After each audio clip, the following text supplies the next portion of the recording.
다양한 코너들이 있고 프로그램들이 있는데요. 그래서 여러분들에게 좀 전달해드리고 싶은 그런 프로그램을 소개하는 시간인데요. 시즌2로 돌아왔죠. 네. 평화방송 라디오 힘들 때 땐 전화해. 아. 지치고 네. 힘들고 또 우울한 마음을 이게 편하게 나눌 수 있는 네네. 그런 상담소의 역할을 힘들 때 전화해가 하고 있는데요. 매주 월요일부터 금요일까지 밤 9시부터 네네. 10시까지. 네, 그래서 자. 상담과 노래로 우리 마음을 위로해주는 네. 그런 프로그램이에요. 힘들 때 전화해. 전화해. 네, 근데 거기에 나오시는 분이 있잖아요. 있죠. 월요일 코너에 네. 유능하신 분 계시죠. 저희 김재원 박사님. 네, 안녕하세요. 네, 안녕하세요. 안녕하세요, 선생님. 반갑습니다. 네. 선생님 되게 낯이 있고 저는 그 유튜브 프로그램에서 몇 번 뵀습니다. 아유, 감사합니다. 이렇게 처음에 긴장하고 왔는데 네. 너무 재밌어가지고 여기서 네. 같이 방송 보면서 그냥 계속 웃고 있었어요. 힘들 때 전화에는 어떻게 이렇게 나오시게 됐어요? 뭐 다 오늘 솔직하게 얘기하면 되는 거죠? 네. 일단은 사실 제가 작년부터 이제 너무 달려가지고 네. 좀 지쳐서 좀 쉬려는 타이밍이었어요. 하던 방송들도 좀 다 내려놓고 네네네.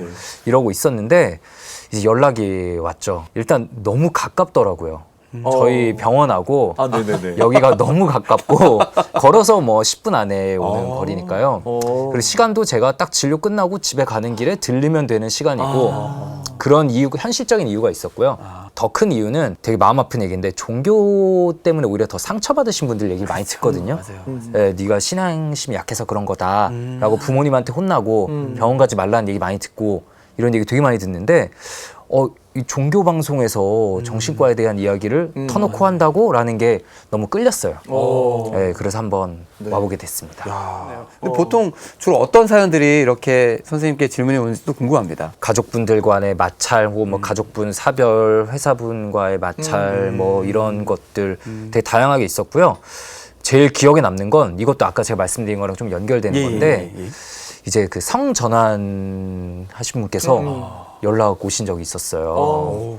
되게 용기 내셔서 예, 전화하신 진짜. 건데. 네, 그게 되게 용기 내서 전화하신 거고 예. 또 그분께서 이 종교 방송에 그러니까요. 네, 예. 전화를 해서 그런 것들이 가감 없이 또 라이브로 나간다는 게 와, 이 시대가 많이 변했구나. 변했죠. 앞서 나가고 있구나. 변했죠. 평화방송이 맞습니다. 이런 생각이 들더라고요. 네. 제가 좀 듣기로는 코로나 블루가 있고 네네. 그다음에 그거에 비슷한 또 우울증이 있고 뭐 네네. 이런 게 좀 차이가 있는 것 같아서 네. 실제 되게 너무 궁금했어요. 코로나 블루 얘기 많이 아니, 들었는데 블루, 레드, 블랙 뭐 요즘 맞아요. 많던데요. 네, 근데 네. 그중에서 블루라고 이제 또 칭하는데 그러니까 뭐 다 신조어죠, 사실은. 다 신조어고 정의를 내릴 수는 없는데 뭐 블루, 레드, 블랙 하면서 점차 이제 심해진다고 생각하시면 되고요.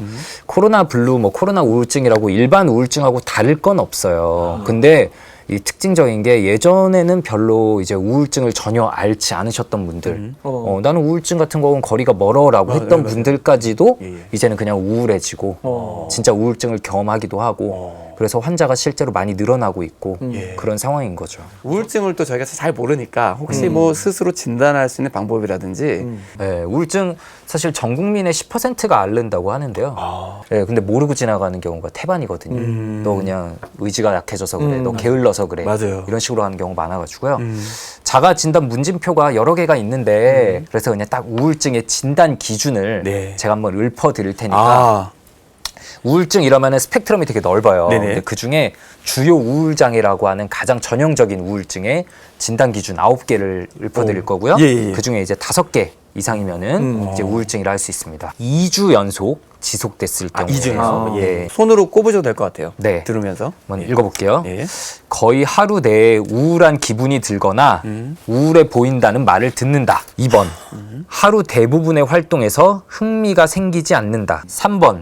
의도하지 않은 체중 감량 혹은 체중 증가가 있다.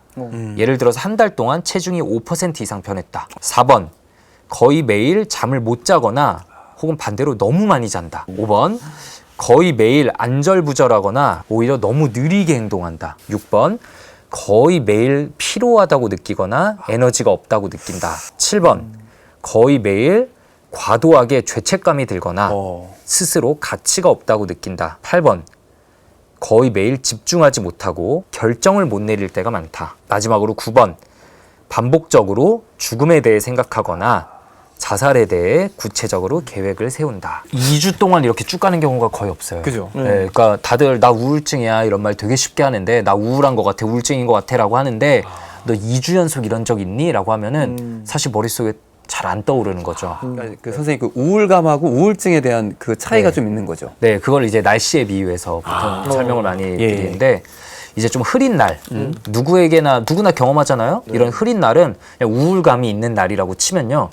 우울증은 2주 동안 그렇게 계속 비 온 날이에요. 2주 내내. 그런 걸 경험해 본 적은 사실 그렇게 많진 않죠. 예, 맞습니다. 그래서 당사자는 정말 힘든 거죠.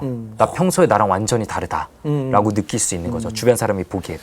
이거는 이거 내 의지의 문제가 아니구나. 뭔가 이거 이상이 있구나라고 본인이나 주변에서 이제 알아야 되는 거죠. 그런 증상이 발견됐어요. 예를 2주 동안. 그러면 우리가 병원이라든지 네네. 아니 어딜 데려가야 되는데 네. 아니면 그걸 또 권유해야 되는데 어떤 네. 좋은 방법들이 있을까요? 왜냐하면 가족들이 훨씬 더 빨리 발견할 수 있을 것 같거든요. 네. 사실 이제 예. 약물 치료해야죠, 보통. 정확하게 진단을 받고 약물 치료를 빨리 해야 되는데 우리가 예를 들어서 뭐 폐렴에 걸린 것 같다. 예. 그럼 빨리 치료해야 되잖아요. 뭐 암이 있는 것 같다. 조기 발견해서 치료해야 되잖아요. 똑같아요. 우울증도 무조건 빨리 발견하고 빨리 치료해야 되는데 그래서 그냥 솔직하게 얘기하는 게 최고입니다. 내가 보기에는 평소에 너랑은 좀 이거 다른 것 같다. 그게 사실은 그렇게 얘기하면 상처받을까봐 그러니까, 사실 또 돌려서 그렇게, 얘기하잖아요. 그렇게 얘기를 잘 못하잖아요. 이겨낼 수 있어, 막 이런 이상한 얘기를. 예. 근데 내가 느껴지는 대로 일단 말하는 거죠. 만약 그게 걱정된다면 이것까지 그냥 솔직히 말하면 돼요. 내가 이 말에서 혹시 너가 상처받을까 봐 걱정이 되는데 네. 그래도 나는 너를 진심으로 걱정되기 때문에 말하는 거다. 이거 약간 좀 너 평소랑 다르지 않니? 네. 라고 좀 제안을 하면 제일 좋고요. 근데 역시 아직까지도 정신과에 대한 편견이 너무 많고 문턱이 너무 높아가지고 이제 숨기고 다니시는 분들 굉장히 많아요. 가족분들한테도 숨기고 뭐 연인한테도 숨기고 네. 교회나 성당에도 숨기고 맞습니다. 이런 경우 굉장히 많습니다. 예. 정신적으로도 내가 다른 문제가 있을 수 있으면 네. 충분히 그렇게 해야 된다고 생각이 들거든요. 그쵸, 똑같죠. 진짜 똑같은 건데. 맞아요. 근데 이게 겉으로 드러나는 게 약간 성격 변화나 게으른 것처럼 보이니까 사람들이 이제 비난하고 보는 건데 사실 아프다는 이유로 비난받고 치료까지 못 받는 질병이 어디 있어요. 이거 너무 억울한 거거든요. 맞네요. 저희 수원이 운영하는 또 병원도 있잖아요. 네네네. 그래서 거기서 3개월 동안 보호사 실습을 했었는데 네. 저는 그거 보면서 아주 많이 달라졌어요. 정신과에 대한 인식이. 저희는 이제 그 병동을 옮겨가면서 치료를 하는 네. 병동인데 네네. 중증부터 시작해서 나아지면 병동을 이동하는. 네. 그래서 자기가 이동이 되면 치료가 됐다고 생각을 하면서 올라가거든요. 네. 근데 저는 진짜로 적절한 약물 투여와 면담과 이걸 하면서 3개월 동안 지켜보면서 나서 태어난 사람 봤어요, 실제로. 그게 쫙 지나고 적절한 약물 투여와 지나니까 정상적인 사람이 돼서 그냥 나가셨어요, 걸어서. 예, 되더라고요, 치료가. 왜냐면 저희가 이제 정신과 병원을 좀 가기 꺼려한 이유는 네. 거기에 뭐 아주 작은 거라든지 큰 거라든지 기록이 남는다라는 네. 오해들. 네네. 그다음 그게 전산 처리가 되면 네. 언젠간 또 남는다. 뭐 네. 이런 생각들을 쌓여 있으니까 네네. 그런 것들 좀 풀어주시면 좀 접근하기 쉬울 것 같은데요. 기록은 당연히 남죠. 이제 의사가 들으면서 타이핑 치잖아요. 예, 예, 나가고 예. 나서도 타이핑 치고 기록은 치고 남는데 예. 저희 병원 컴퓨터에 있어요. 누가 봐요? 저희 병원 컴퓨터에 있는데 그죠. 이거 떼달라고 해야만 볼 수 있는 거거든요. 본인이 아니면 뗄 수도 없고요. 그 정말 청와대나 국정원 그리고 이제 파일럿 근무하실 분 아니면은 사실 아무 상관없습니다. 예, 그런 직종은 이제 자신의 의무 기록을 다 제출해야 되는 게 법적으로 근거가 있어요. 남을 지켜야 되니까 중요한 직업이니까. 근데 그거 말고는 다 괜찮아요. 다들 걱정하시는 게 막 회사에서 내 기록 그렇죠. 보면 어쩌지 이런 그렇죠. 걱정하시는데 회사에서 어떻게 봐요? 이제 많은 분들이 그 네. 질문을 네. 많이 보내주셨어요. 네네네. 결정 장애 같은 어떤 그런 고민이 있는 것 같아요라고 이렇게 이야기를 하는데 결정장애 딱 자체는 그런 진단명이 있지는 않고요. 근데 여러 가지 이제 성격적인 면일 수도 있고 뭐 질병의 증상일 수도 있어요. 대부분은 이제 성격적인 것 때문이죠. 보통 이건 연습이 필요해요. 연습이. 네, 현대인들에게서 결정장애가 점점 더 늘어나고 있는데요. 네네네. 그 이유가 뭐냐면은 뭐가 너무 많아서 그래요. 마트에 예를 들어서 두부를 3종류를 갖다 놓고 다른 마트에는 두부를 10종류 갖다 놓는다. 이러면 3종류인 곳에서 두부가 훨씬 잘 팔려요. 빨리 골라가지고 가는 그래요? 거죠. 근데 10종류면은 막 다 고민하다가 결정을 못 내리고 시간 됐으니까 그냥 가는 거죠. 요즘은 다 너무 많아요.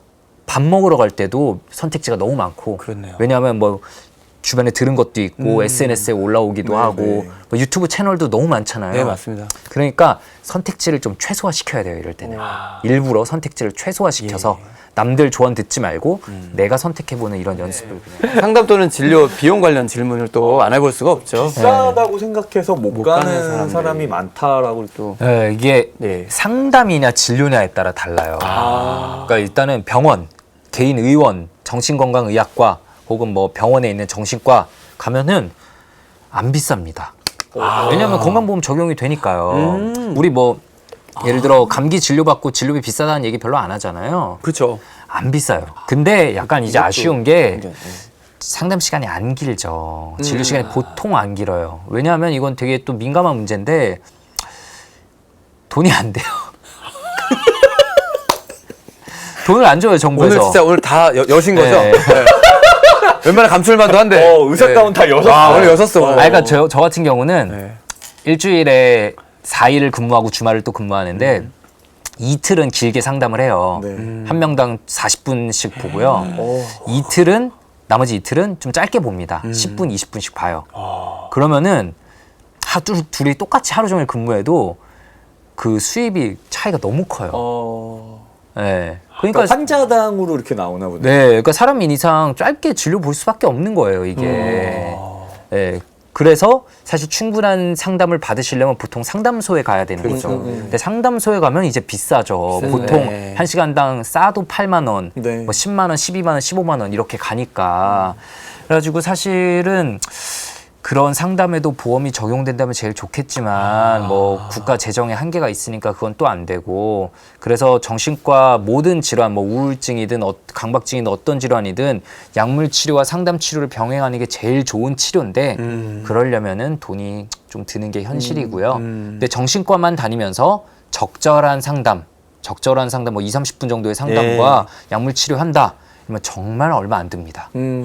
네. 사실 개인 의원들은 진료 환자 수 적은 곳 많아요.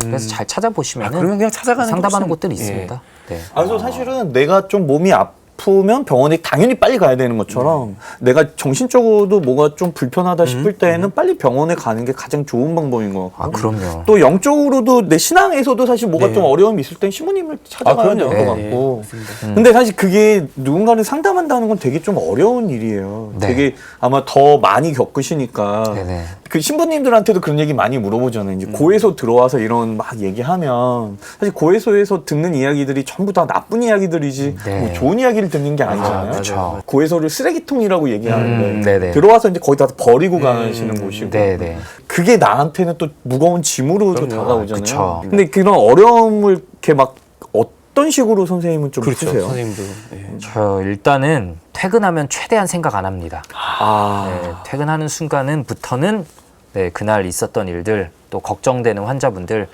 최대한 생각을 안 해요. 옛날에는 지금도 아직 뭐 초보지만 더 초보일 때는 생각을 많이 했어요. 이게 집에 가는 도중에도 생각나고 침대에 누워서도 나는 잠이 잘 오는데 그분은 오늘 잘 잘까 막 이런 고민도 되고 내가 그 아까 막 약 이렇게 썼어야 되나? 아니면 어떻게든 입원 시켰어야 되나? 진짜 자살하면 어쩌지? 이런 생각을 많이 했었는데 언젠가부터 이제 깨달은 거죠. 이게 다 덧없구나. 내가 생각해봤자 아무런 소용이 없구나. 왜냐하면 다 이미 제 손을 떠난 거거든요. 그분들한테 달린 거죠, 이제.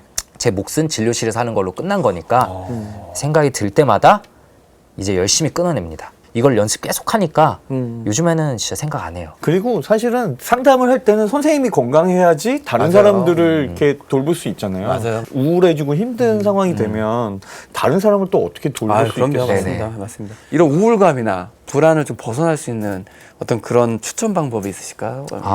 네. 건강한 종교는 무조건 도움이 됩니다. 네, 건강한 종교는 무조건 네네. 도움이 되고요. 그리고 너무 이제 뻔한 얘기 할 수밖에 없어요. 당연히 운동, 사람들 적절히 만나는 거, 취미 생활이 있는 거, 이런 것들이 진짜 별거 아닌 것 같아도 그냥 이런 루틴을 지키는 게 되게 중요하고요. 루틴, 그러니까 딱 루틴 있는 삶이 사실 제일 중요한 것 같아요. 몇 시에 일어나고, 몇 시에 회사 가고, 몇 시에 퇴근해가지고, 몇 시에는 운동하고, 이렇게 사람의 삶이 규칙적으로 돌아가야지 사람이 정말 저는 기가 막히게 창조되었다고 느끼는 게 사람뿐만 아니라 지구에 있는 모든 생명체, 벌레에게도 있어요. 벌레에게도 다 생체시계라는 게 실제로 뇌에 들어 있어요.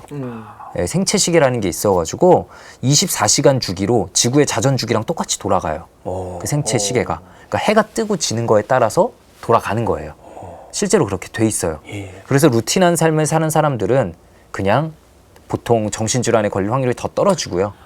예, 루틴하지 못한 삶을 살면은 이제 뭔가 약간 호르몬 균형이 깨지기 시작하는 거죠. 근데 잠을 못 자고 예. 이런 게 되게 중요한 거예요. 그렇죠. 근데 이제 코로나 시기에 이제 루틴한 게 많이 깨졌거든요. 맞네요. 재택근무하고 내일 출근 안 하고 집에 있으니까 오늘 좀 늦게까지 놀고 해도 되지 않을까 이렇게 되기도 하고 밖에 잘 안 나가니까 햇볕도 못 쬐고 이러면서 다 밸런스가 깨져가지고 우울증이 좀 늘어나고 있는 건데 그냥 밖에 나가시고 좀 많이 걷고 사람 만나는 게 너무 중요합니다. 루틴의 삶. 저는 그래서 오늘 유익한 정보를 너무 많이 들었는데 그 또 선생님께서 운영하시는 또 유튜브 채널을 보면 이 많은 유익한 정보를 더 잘 얻을 수 있잖아요. 그래서 선생님도 나오셨으니까. 그럼요. 선생님께서 네. 유튜브 채널도 간단히 소개해 주시면 네. 저는 도움이 될 것 같습니다. 아, 이런 네. 기회까지 주시네. 네, 오늘 보고 계신 분들은 꼭 다 구독해 주시고 구독, 좋아요, 알림 설정. 네, 선생님도 피할 수 없습니다. 예. 네, 뇌부자들이라고 합니다. 뇌부자들이고요. 뇌부자. 이 편견, 잘못된 생각 때문에 치료를 제대로 못 받거나 혹은 정말 힘들게 치료했는데 이제 다시 재발돼서 네, 망가지시는 분들을 너무 많이 봤어요. 정신과 전공의로 일하면서 다들 너무 답답해가지고 막 너무 화나는 거예요, 이게 진짜. 그래서 그냥 정보를 최대한 퍼뜨리자. 라고 해서 뇌부자들 활동을 좀 시작을 했고요. 네. 네, 4년째 이어나가고 있습니다. 부담 가질 필요 없이 네. 그냥 가면 좋을 것 같고 네. 뇌부자들이라고 네, 하셨잖아요. 뇌부자들. 되게 되게 좋아요. 제가 한번 들어가 봤거든요. 아, 진짜요? 예, 정말 유익해요. 네, 유익한 거 많습니다. 저희가 재미는 없어요, 채널이. 재미는 아, 재미는 없는데 네, 유익은 하다. 유익한 건 많습니다. 얼핏 선생님 나오는 강의를 어디서 하나 봤는데 처음부터 얘기하시더라고요. 오늘 우리가 할 얘기는 재미가 없을 수도 있습니다. 아예 딱 깔고 얘기하시고 예. 깔고 얘기하시더라고요. 네, 어쩔 수 없어요, 이게. 아니 근데 오늘 이렇게 재밌게 이야기했었는데 그리고 그냥 뭐 웃고만 지나간 게 아니라 사실은 되게 의미 있는 것들을 네. 우리가 좀 많이 담아낸 것 같아요. 월요일부터 금요일 밤 9시부터 10시까지 네. 힘들 땐 전화해. 네. CPBC 라디오고요. 네. 채널이 105.3. 105.3. 오늘 함께 해주신 정신건강의학과 네. 김주용 선생님 감사합니다. 네, 감사합니다. 아, 정말 감사합니다. 감사합니다. 고맙습니다. 다음에 또 뵙겠습니다. 아, 여기 있습니다. 감사합니다.